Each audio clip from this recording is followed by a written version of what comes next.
Welcome to Shark Games. Today I will be showing you guys how to make ragdolls in Unity in 3D. First of all, you're going to need a rigged 3D character. You can make one yourself in a modeling software like Blender. However, if you don't want to do that, you can get one from Mixamo.com. To do this, you need to go to Mixamo.com and select the character to download. If you have your own character, then you can upload it here and have it automatically be rigged. But I'll just use this simple robot character and press download.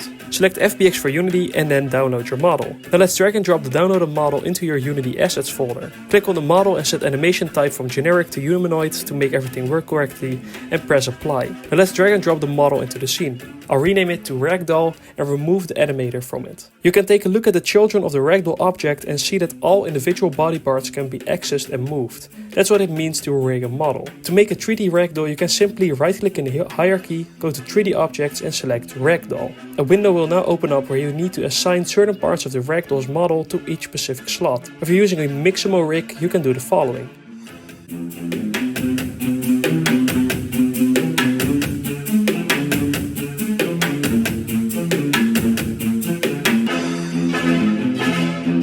Press create. If you're not using a Mixamo rig, then you need to find out which objects go to which slot yourself. You will now see that each body part has a rigid body and a character joint component. These are components used to make the ragdoll. If you now click on play, you can see that your ragdoll will fall and behave like, well, a ragdoll. You can make the ragdoll interact with objects, making it fall onto them and be pushed around by them, and it will realistically behave using Unity's physics engine. There you go, you now have a 3D ragdoll in Unity.